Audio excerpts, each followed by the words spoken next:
بسم اللہ الرحمن الرحیم۔ حمد۔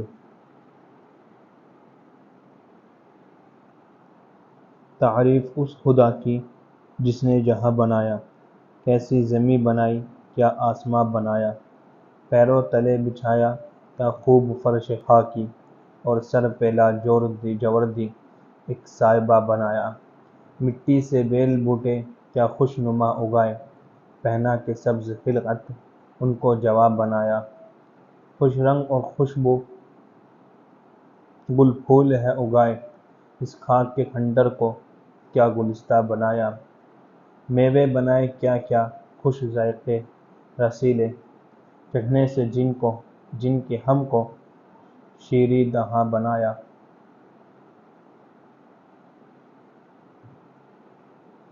سورج بنا کے تو نے رونق جہاں کو بخشی، رہنے کو یہ ہمارے اچھا مکان بنایا، یہ پیاری پیاری چڑیاں پھرتی ہے جو چہکتی، قدرت نے تیری ان کو تسبیح خواں بنایا۔ آب رواں کے اندر مچھلی بنائی تو نے، مچھلی کے تیرنے کو آب رواں بنایا۔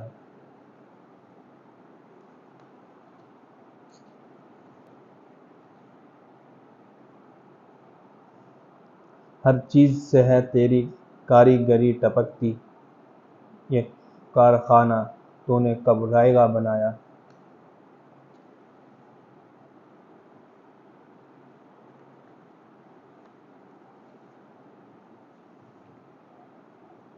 نعت۔ ماہ مدینہ سرور عالم صلی اللہ علیہ وسلم، عزت والے شہرت والے رحمت والے برکت والے، سب سے اعلیٰ سب سے معظم صلی اللہ علیہ وسلم، بات انوکھی شان نرالی جن کا رتبہ سب سے عالی، امت کے وہ ہادی اکرم صلی اللہ علیہ وسلم، سارا جہاں ہے روشن ان سے، حق کی اطاعت دم سے ان کے، خلق میں یکتا نور مجسم صلی اللہ علیہ وسلم، کفر مٹانے آئے تھے وہ، حق پھیلانے آئے تھے وہ، ان کا ایک کام منظم صلی اللہ علیہ وسلم، دین مبین وہ سب کو بتاتے، راہ صداقت سب کو دکھاتے، سچی باتیں کرتے ہر دم صلی اللہ علیہ وسلم، ذرے ان کا کہنا مانو، ان کو اپنا رہبر جانو، دونوں عالم میں پھر کیا غم صلی اللہ علیہ وسلم۔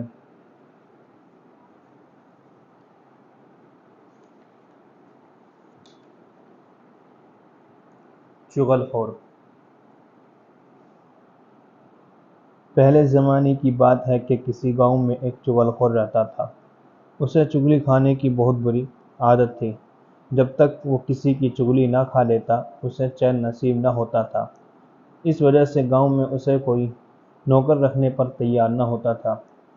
آخر بھوک سے تنگ آ کر اس نے اپنا گاؤں چھوڑ دیا۔ چلتے چلتے وہ ایک اور گاؤں میں جا پہنچا۔ یہاں اسے کوئی نہ جانتا تھا۔ وہ ایک کسان کے پاس اس شرط پر ملازم ہو گیا کہ وہ تنخواہ نہیں لے گا، صرف روٹی کپڑا لے گا۔ اس کے علاوہ ہر 6 ماہ بعد اسے کسان کی ایک چغلی کھانے کی اجازت ہوگی۔ چغل خور بڑی محنت سے کام کرتا رہا، وقت گزرتا گیا اور کسان یہ شرط بھول گیا۔ ادھر چغل خور بڑی بے چینی سے وقت کا گزرنے کا انتظار کرتا رہا۔ آخر خدا خدا کر کے 6 ماہ گزر گئے۔ اب وہ شرط کے مطابق کسان کی چغلی کھا سکتا تھا۔ ایک دن کسان اپنے کھیتوں میں کام کر رہا تھا اور گھر میں اس کی بیوی اکیلی تھی۔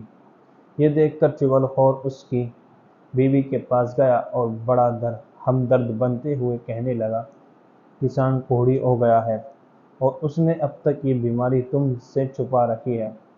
وہ بڑی حیران ہوئی اور بولی، مجھے کیسا معلوم ہوگا کہ وہ کوڑھی ہو گیا ہے؟ چغل خور نے بتایا کہ کوڑھی کا جسم نمکین ہو جاتا ہے۔ اگر اپنی تسلی کرنا چاہو تو کسان کے جسم کو چاٹ کر دیکھ لو۔ کسان کی بیوی چغل خور کی باتوں میں آ گئی۔ اس نے کہا، وہ کل کسان کا کھانا لے کر کھیتوں میں جائے گی تو کسان کے جسم کو چاٹ کر ضرور دیکھے گی۔ چغل خور کسان کی بیوی سے یہ باتیں کر کے سیدھا کھیتوں کی طرف گیا۔ کسان کھیتی باڑی کے کاموں میں لگا ہوا تھا۔ چغل خور کسان کے پاس پہنچا اور اس سے کہنے لگا کہ تم ادھر کھیتوں میں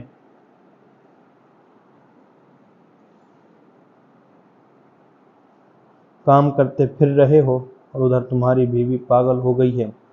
کسان بڑا حیران ہوا۔ چغل خور نے اسے یقین دلاتے ہوئے کہا کہ میں سچ کہہ رہا ہوں، وہ تو پاگل پن میں آدمیوں کو کاٹنے دوڑتی ہے۔ کسان کام کاج چھوڑ کر سوچ میں پڑ گیا۔ اس نے دل میں سوچا کہ نوکر ٹھیک ہی کہہ رہا ہوگا، اسے اس قسم کا جھوٹ بولنے کی کیا پڑی۔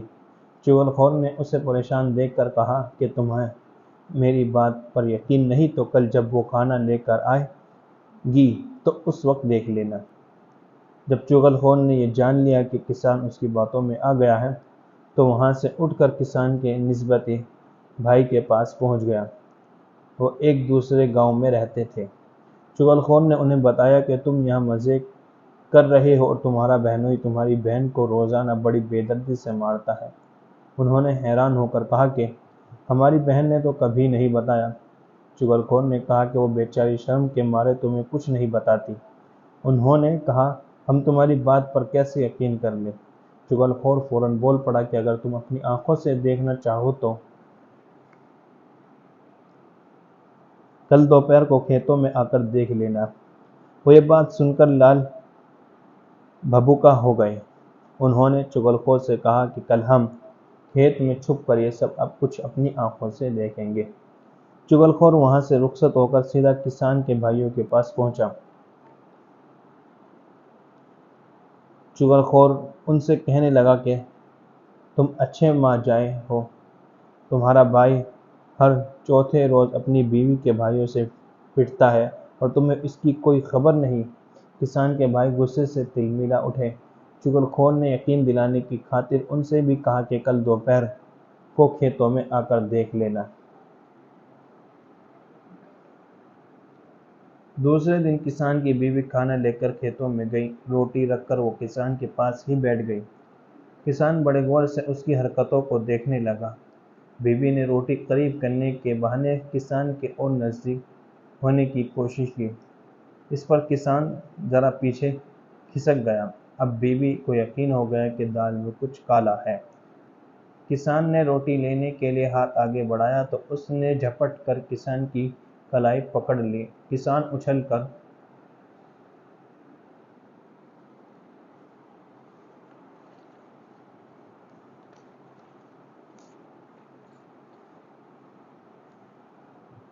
پیچھے ہٹ گیا۔ اب اسے یقین ہو گیا کہ اس کی بیوی پاگل ہو گئی ہے۔ بیوی ایک بار پھر آگے بڑھی اور زبان نکال کر کسان کو چاٹنے کی کوشش کرنے لگی۔ کسان نے آؤ دیکھا نہ تاؤ بیوی کو پیٹنا شروع کر دیا۔ کسان کے نسبتی بھائی قریبی کھیت میں چھپے ہوئے تھے، یہ دیکھ کر باہر نکل آئے اور کسان پر ٹوٹ پڑے۔ ایک دوسرے کھیت میں چھپے ہوئے کسان کے بھائی بھی میدان میں اتر پڑے۔ سب نے ایک دوسرے کو اتنا مارا کہ خون میں نہا گئے۔ آخر ادھر ادھر کے لوگوں نے آ کر انہیں ایک دوسرے سے الگ کیا۔ جب ان کا غصہ قدرے کم ہوا تو لوگوں نے لڑنے کی وجہ دریافت کی۔ سب نے اپنی اپنی بات بتائی۔ معلوم ہوا کہ یہ سب چغل خور کی کارستانی ہے۔ وہ سب اس کی تلاش میں نکلے، لیکن اس وقت تک چغل خور وہ گاؤں چھوڑ کر کہیں دور جا چکا تھا۔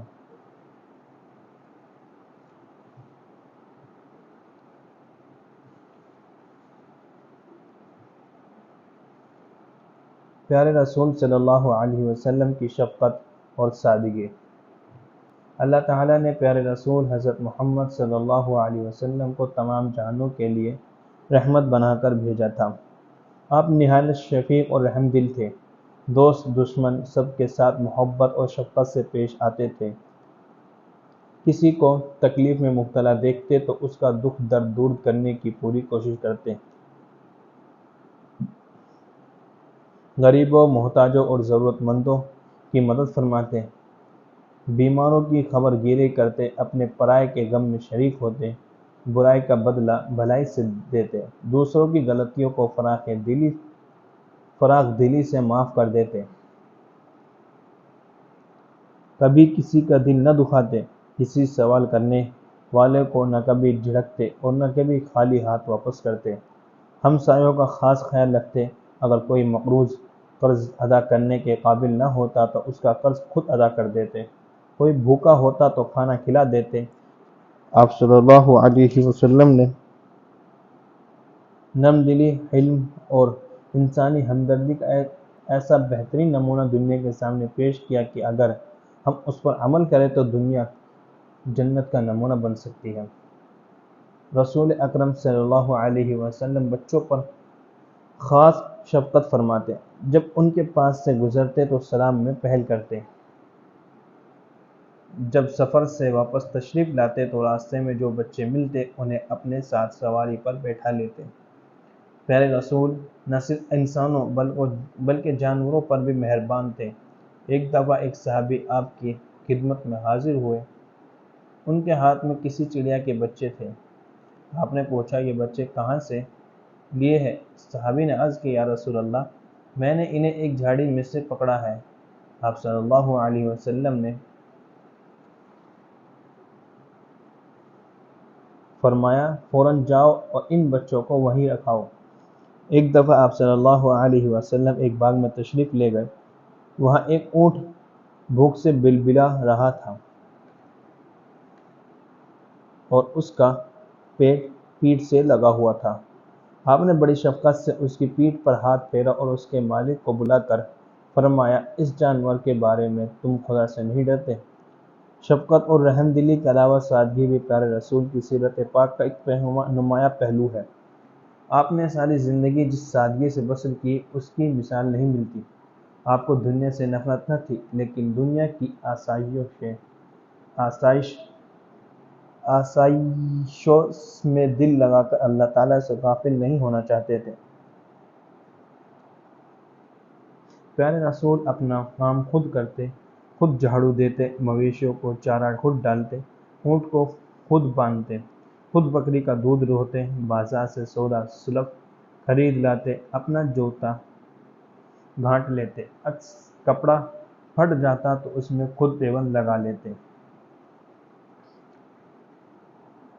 آپ ہر امیر اور غریب کی دعوت قبول کر لیتے، غریبوں، غلاموں اور مسکینوں کے ساتھ بیٹھتے اور ان کے ساتھ کھانا کھانے میں خوشی محسوس کرتے۔ ہمارے پیارے رسول کو وہ سادہ غذا پسند تھی، زیادہ تر کھجور اور پانی ہی پر گزارا فرماتے، کبھی صرف جو کے بے چنے آٹے کی سوکھی روٹی کھا لیتے۔ سرکہ، شہد، حلوہ، زیتون کا تیل اور کدو بڑے شوق سے کھاتے تھے۔ ٹھنڈا پانی پی کر خوش ہوتے، اکثر بیٹھ کر اور 3 سانسوں میں پانی پیتے۔ آپ کی خواہش ہوتی کہ ایک دن کھانے اور خدا کا شکر ادا کروں، دوسرے دن بھوکا رہوں اور خدا سے مانگوں۔ رسول اکرم کا لباس بھی سادہ اور صاف ستھرا ہوتا تھا، اکثر چٹائی یا خالی زمین پر بھی آرام فرما لیتے۔ سب کو چاہیے، پیارے رسول کی پوری زندگی شفقت اور سادگی کی بے شمار مثالوں سے بھری ہوئی ہے۔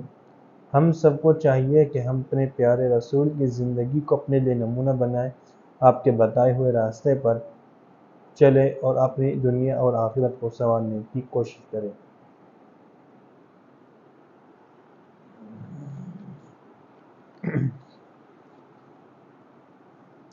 مٹی کا دیا۔ جھٹ پٹے کے وقت گھر سے ایک مٹی کا دیا ایک بڑھیا نے سر رہ لا کے روشن کر دیا، تاکہ راہگیر اور پردیسی کہیں ٹھوکر نہ کھائے، راہ سے آسا گزر جائے ہر ایک چھوٹا بڑا۔ یہ دیا بہتر ہے ان جھاڑوں سے اور فانوس سے، روشنی محلوں کے اندر ہی رہی جن کی صدا۔ گر نکل ایک ذرا محلوں سے باہر دیکھیے، اندھیرا گو در و دیوار پر چھایا ہوا، سرخ رو آفاق میں وہ رہنما مینار ہے، روشنی سے جن کی ملاحوں کے بیڑے پار ہے۔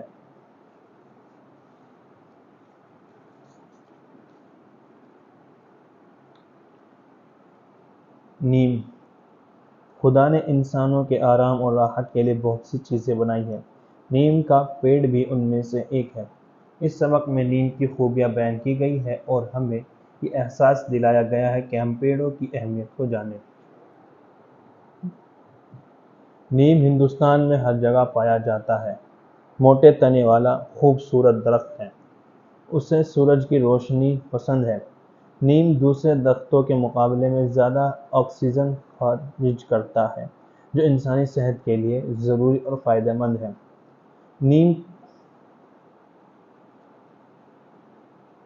نیم کے درخت کے بارے میں ایک حکایت مشہور ہے کہ ہندوستان سے ایک شخص حکیم لقمان سے ملنے پہنچا۔ وہ کئی طرح کی بیماریوں میں مبتلا تھا۔ حکیم لقمان نے اسے اپنے پاس ٹھہرایا، خاتم مدارات کی۔ جب اس شخص نے اپنے وطن واپس لوٹنے کا ارادہ کیا تو حکیم لقمان نے ہدایت کی کہ تم راستے میں نیم کے درخت کے نیچے ہی آرام کرنا، اپنا کھانا نیم کی لکڑیوں پر پکانا اور چلتے وقت سہارے کے لیے نیم کا ڈنڈا ہاتھ میں رکھنا۔ اس شخص نے ایسا ہی کیا۔ جب واپس ہندوستان پہنچا تو اس کی تمام بیماریاں دور ہو چکی تھیں۔ نیم کا درخت کہیں بھی کسی بھی مٹی میں اگایا جا سکتا ہے۔ نم زمین سے لے کر پتھریلی، پہاڑی اور سخت زمینوں میں بھی پایا جاتا ہے۔ نیم زمین کی کٹائی روکنے کا کام بھی کرتا ہے۔ یہ درخت جہاں بھی اگتا ہے وہاں چاروں طرف اپنی جڑیں پھیلا کر زمین کو کٹنے سے محفوظ رکھتا ہے۔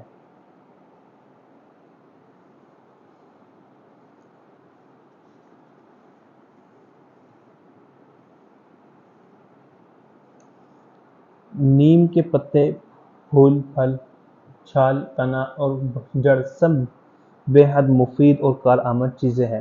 انسان ان سے بڑے فائدے حاصل کرتا ہے۔ نیم کی چھال بھوری اور کالی ہوتی ہے۔ اس کی لکڑی جلانے اور کھیتی کے اوزار بنانے کے کام آتی ہے۔ اس کی لکڑی سے کھڑاؤ بنا کر پیروں میں پہنتے ہیں۔ نیم کے پھول چھوٹے چھوٹے اور سفید رنگ کے ہوتے ہیں۔ ان میں کوئی خاص خوشبو نہیں ہوتی۔ یہ پھول مارچ اور مئی کی درمیانی مدت میں کھلتے ہیں۔ نیم میں جو پھل لگتا ہے اسے نبولی یا نیم کولی کہتے ہیں۔ طبیبوں کی نظر میں نیم ایک گھریلو طبی مددگار ہے۔ نیم کی چھوٹی چھوٹی نرم ٹہنیاں مسواک کے طور پر استعمال کی جاتی ہے۔ نیم کی مسواک دانتوں کی بیماریوں کو دور کرتی ہے۔ نیم کی مسواک سے دانت صاف کرنے والے ہر قسم کے منجن اور ٹوتھ پیسٹ سے بے نیاز ہوتے ہیں۔ نیم جلدی امراض کے لیے بھی بہترین دوا ہے۔ نیم جلدی امراض کے لیے بھی ایک بہترین دوا ہے۔ داد اور خارش جیسے موذی اور تکلیف دہ امراض میں نیم کی پتیاں ڈال کر جوش دیے ہوئے پانی سے غسل کرنا اور زخموں کو دھونا بہت مفید ہے۔ نیم کے خشک پتے ریشمی اور اونی کپڑوں اور کتابوں کے صفحات کے درمیان رکھنے سے ان میں کیڑے نہیں لگتے۔ اناج کو کیڑے لگنے سے محفوظ رکھنے کے لیے نیم کے پتے استعمال کیے جاتے ہیں۔ اس کے علاوہ اگر آپ نیم کے خشک پتوں کو جلا کر گھر میں اس کا دھواں پھیلائیں تو تمام مچھر اس کی بو سے بھاگ جائیں گے۔ اگر نیم کی دھونی دے کر کمروں کو بند کر دیا جائے تو مچھر ہلاک ہو جائیں گے۔ اس طرح نیم کی مدد سے مچھروں کو ختم کر کے ملیریا پھیلنے کا خطرہ بھی کم کیا جا سکتا ہے۔ نیم کی خشک تازہ چھال کو پتھر پر گھس کر پھوڑے، پھنسی اور زخموں پر لگانے سے آرام ملتا ہے اور زخم بہت جلد اچھے ہو جاتے ہیں۔ نیم کولی سے تیل نکال کر اسے بطور دوا استعمال کیا جاتا ہے اور اس سے صابن بھی بنائے جاتے ہیں۔ نیم کا صابن گرمی، دانوں اور خارش جیسے موذی امراض سے نجات دلاتا ہے۔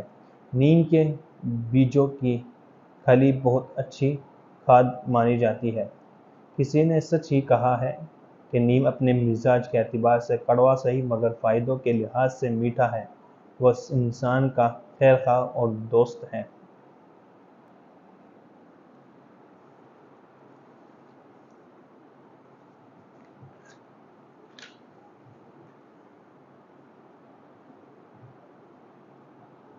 درختوں نے کہا۔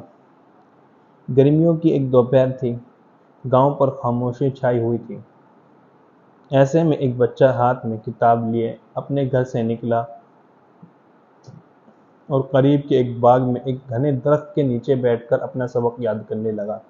ذرا سستی آئی تو درخت کے تنے سے پشت لگا لی۔ باغ کی خوشگوار اور ٹھنڈی ہوا کے جھونکوں سے اسے نیند آ گئی۔ اس نے خواب میں دیکھا کہ درختوں نے اس سے بولنا شروع کر دیا ہے، اور وہ جس درخت کے نیچے تھا اس نے کہنا شروع کیا،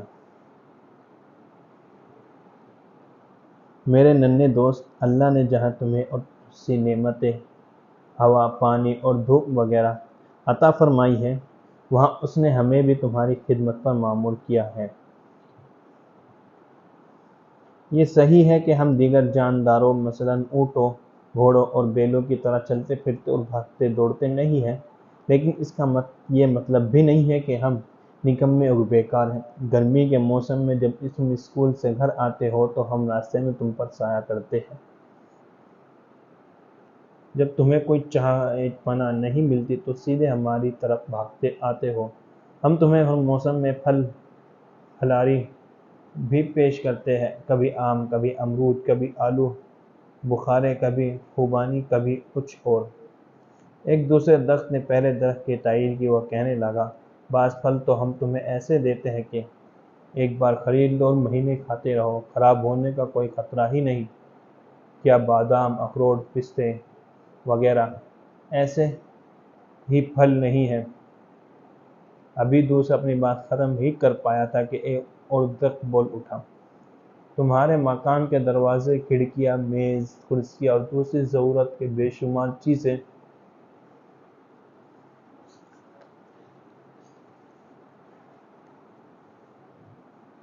لکڑی سے بنائی جاتی ہے، اور وہ بھی تو ہم ہی سے حاصل کی جاتی ہے۔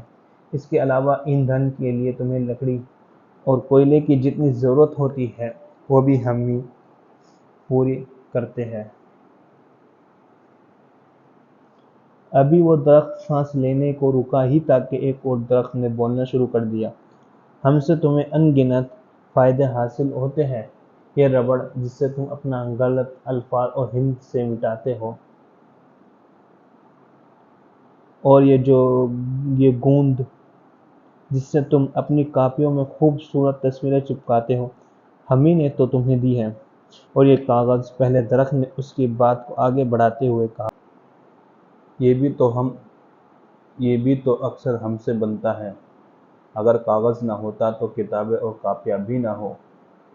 اتنے میں دور سے ایک درخت نے بولنا شروع کیا، تمہاری زندگی اور صحت کا دار و مدار صاف ہوا پر ہے۔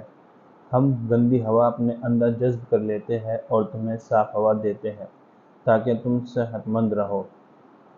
پاس ہی سے ایک نوجوان درخت بھی بولا، بارش بھی ہماری وجہ سے ہوتی ہے، جس سے موسم خوشگوار رہتا ہے، زمین خوبصورت نظر آتی ہے، پرندے بھی ہم پر بسیرا کرتے ہیں، یہاں تک کہ ہم بیماری میں بھی تمہارا ساتھ نہیں چھوڑتے۔ ہمارے ہی پھلوں، پھولوں، پتوں، جڑوں اور چھال سے دوائیں بنتی ہیں، جنہیں پی کر تم دوبارہ بھلے چنگے ہو جاتے ہو۔ تم ہی میں سے کچھ لوگ ہم درختوں اور پودوں سے فائدہ اٹھانے کے بجائے صحت کے لیے نقصان دہ چیزیں بھی بنانے لگتے ہیں، جنہیں لوگ نشہ آور اشیاء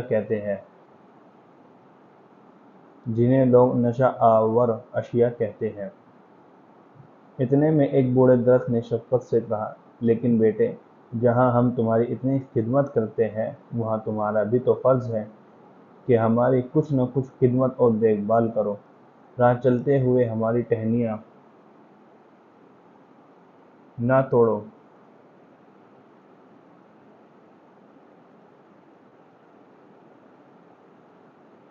پتے نہ نوچو، اور کھیل ہی کھیل میں ہمارے نرم و نازک بچوں کو زمین سے نہ اکھاڑو۔ تمہیں چاہیے کہ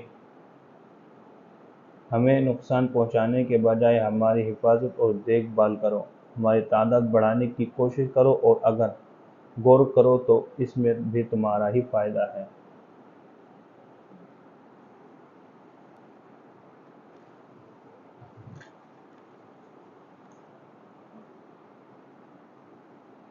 دہلی کی جامع مسجد۔ دہلی کی جامع مسجد ہندوستان ہی میں نہیں بلکہ باہر کے ملکوں میں بھی مشہور ہے۔ دور دور سے لوگ اسے دیکھنے آتے ہیں اور پرانے زمانے کے لوگوں کی کاریگری دیکھ کر دنگ رہ جاتے ہیں۔ یہ مسجد بہت بڑی اور بہت لمبی چوڑی ہے، لیکن مسجد کا دالان، اس کے مینار، اس کے گنبد، اس کے پھاٹک سب کا کچھ ایسا جوڑ ملا ہوا ہے کہ ذرا دور سے دیکھے تو ساری مسجد ایک خوبصورت کھلونا معلوم ہوتی ہے۔ اب سے کوئی 300 سال پہلے دہلی میں شاہجہاں کی حکومت تھی۔ اس مغل بادشاہ کو اچھی اچھی عمارتیں بنوانے کا بڑا شوق تھا۔ دہلی کی جامع مسجد اسی بادشاہ نے بنوائی ہے۔ شاہجہاں کے ایک وزیر تھے سعد اللہ خاں اور ایک خانِ سامہ تھے فضل خاں۔ مغل بادشاہوں کے زمانے میں یہ بہت بڑا عہدہ تھا۔ اس زمانے میں خانِ سامہ بادشاہ کے خاص کاموں کا انتظام کرتا تھا۔ یہ مسجد انہی دونوں شخصوں کی نگرانی میں بنی تھی۔ پہلے اس جگہ ایک چھوٹی سی پہاڑی تھی جسے بھوجلا پہاڑی کہتے تھے۔ بادشاہ نے اسی جگہ کو مسجد کے لیے پسند کیا۔ کتابوں میں لکھا ہے کہ 6000 راج مستری، بیلدار، مزدور، سنگ تراش وغیرہ 6 برس تک روزانہ اس کے بنانے میں لگے رہے اور لاکھوں روپے ان کی مزدوری پر خرچ ہوئے۔ ہر قسم کا پتھر بہت سے راجاؤں اور نوابوں نے بادشاہ کو پیش کیا تھا۔ مسجد میں زیادہ تر لال پتھر لگا ہے۔ کہتے ہیں کہ جب مسجد بن کر تیار ہوئی تو عید بالکل قریب تھی۔ بادشاہ نے فرمایا ہم عید کی نماز یہیں پڑھیں گے۔ اس پر وزیر بہت گھبرائے کیونکہ ہزاروں من ملبہ پڑا ہوا تھا۔ بادشاہ کو جب یہ معلوم ہوا تو حکم دے دیا کہ جو چیز جس کے ہاتھ لگے اٹھا لے جائے۔ پھر کیا تھا، چاروں طرف سے لوگ دوڑ پڑے اور دیکھتے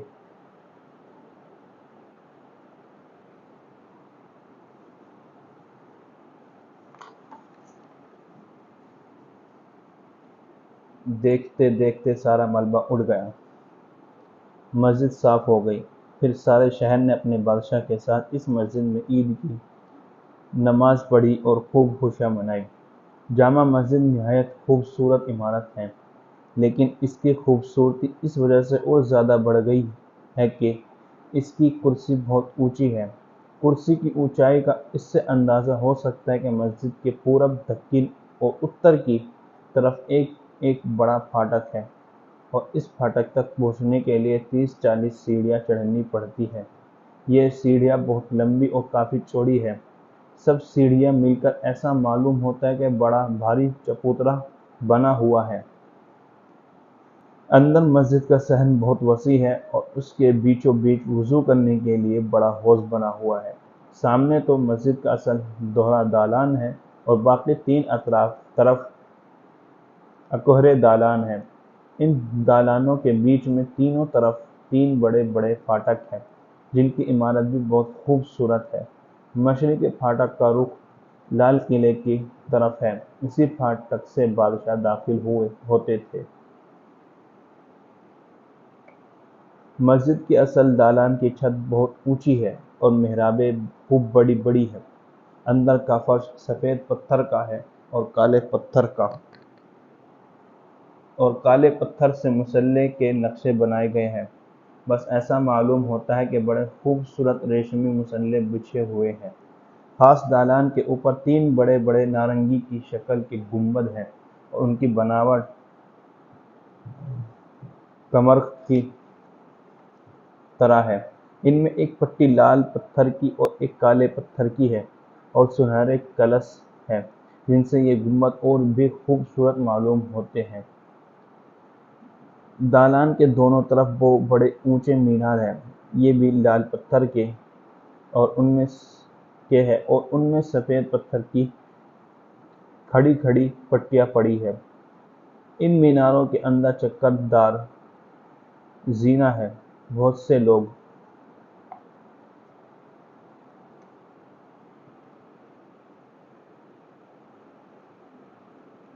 میناروں پر چڑھ کر شہر دہلی کا نظارہ کرتے ہیں۔ ہر مینار کی 3 منزلیں ہیں اور ہر منزل کے چاروں طرف کھلا ہوا برآمدہ ہے اور سب سے اوپر 12 در کی برجی ہے۔ دالان کی محرابوں کے سفید پتھر پر سیاہ پتھر کے حرفوں سے کچھ اچھی عبارتیں اور قرآن شریف کی آیتیں لکھی ہوئی ہیں۔ جمعۃ الوداع اور عیدین پر دور دور کے شہروں سے ہزاروں آدمی یہاں نماز پڑھنے آتے ہیں۔ مسجد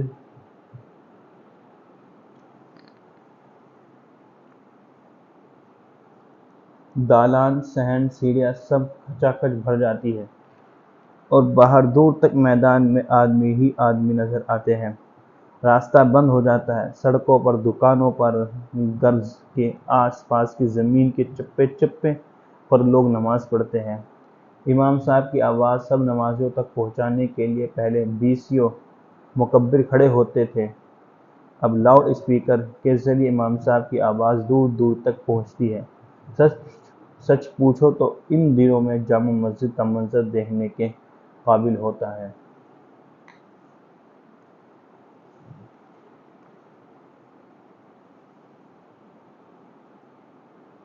اے بچوں، میری بھی تم نظم سنو گے؟ اچھا اچھا اے بچوں، نظم میری دل کے کانوں سے سننا۔ اچھا اے بچوں، ڈھونڈتی رہتی ہے جو ہر دم انسانوں کے عیبوں کو، ایسی آنکھوں والے سے ہے اندھا۔ اچھا اے بچوں، غیبت کرنے سے جو خوش ہو، جھوٹ کی عادت ہو جس کی، ایسے بولنے والے سے ہے گنگا۔ اچھا اے بچوں، جو اوروں کی سن کے برائی اچھلے کودے ناچے گائے، ایسے کانوں والوں سے ہے بہرا۔ اچھا اے بچوں، جو اللہ کے بندوں کو تکلیفیں دے اور دکھ پہنچائے، ایسے ٹانگوں والوں سے ہے لولا۔ اچھا اے بچوں،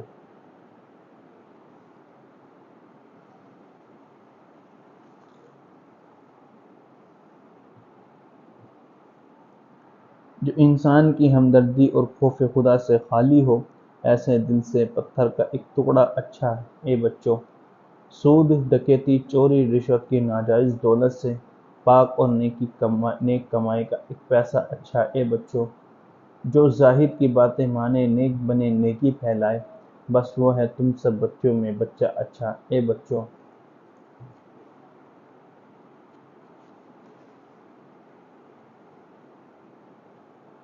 علم کی لگن۔ پرانے زمانے میں علم حاصل کرنے کے لیے وہ سہولتیں نہیں تھیں جو آج ہیں، لیکن تمام مشکلات اور تکلیفوں کے باوجود علم کے متوالوں کو علم کا شوق تھا اور وہ صبر کے ساتھ علم حاصل کرنے کی کوشش میں مصروف رہتے تھے۔ وہ علم کے لیے دور دراز کا سفر اختیار کرتے اور علم کے راستے میں آنے والے خطروں کو خاطر میں نہیں لاتے تھے۔ کتاب الہند کے مصنف علامہ البیرونی نے 45 سال کی عمر میں سنسکرت کی تعلیم حاصل کرنی شروع کی۔ سنسکرت ایک بڑی مشکل زبان ہے۔ عام انسان تو ابتدا ہی میں ہمت ہار دیتا ہے، لیکن علامہ البیرونی نے ہندوستان کے علم اور یہاں کے رہنے والوں کے صحیح حالات جاننے کے لیے اور دنیا کو ان سے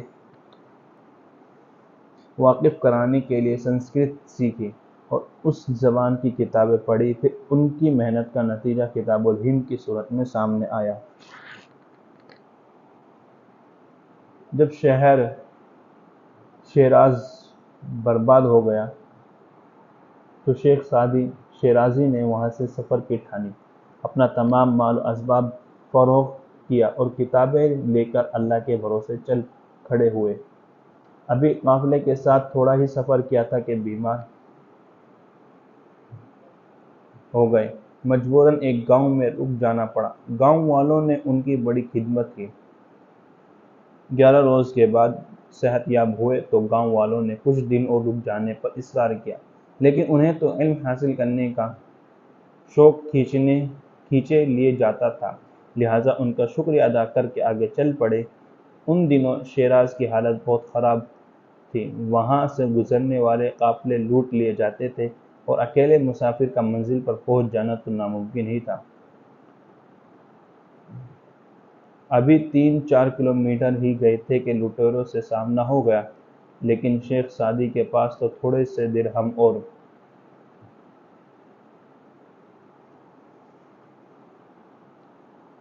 کتابیں تھیں۔ انہوں نے ان لٹیروں سے کہا، میں طالب علم ہوں اور علم حاصل کرنے کے لیے جا رہا ہوں۔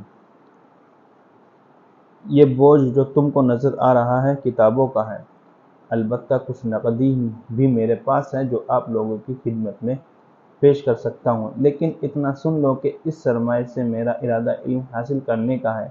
میری درخواست ہے کہ آپ لوگ بھی اس رقم کو اپنے بچوں کی تعلیم پر خرچ کریں۔ اتنا کہہ کر تمام درہم ان کے آگے رکھ دیے۔ شیخ سعدی کی باتوں کا ان لٹیروں پر اتنا اثر ہوا کہ ان کی نگاہیں جھک گئی۔ انہوں نے اقرار کیا کہ وہ امیروں کے بچے ہیں، بری صحبت نے انہیں بگاڑ دیا تھا۔ اپنے ہی گھروں کا مال و دولت لٹا کر روزگار کی فکر میں لٹیرے بن گئے۔ پھر ان سب نے آئندہ برے کاموں سے توبہ کر لی۔ اس طرح ایک علم کی شیدائی کی کتابوں کا اثر لٹیروں پر بھی ہوا۔ ایک اور بزرگ قاضی ابو بکر کو شطرنج کھیلنے کا بہت شوق تھا۔ انہوں نے اس کھیل میں اتنی مہارت حاصل کر لی تھی کہ شطرنجی کے لقب سے مشہور ہوئے۔ اس برے لقب سے انہیں بڑی چڑ ہو گئی تھی، چنانچہ انہوں نے کسی خاص علم میں کمال حاصل کرنے کا ارادہ کیا تاکہ بدنامی کا داغ مٹ جائے۔ پھر طب میں وہ نام پیدا کیا کہ لوگ ابو بکر طبیب کے سامنے ابو بکر شطرنجی کو بھول گئے۔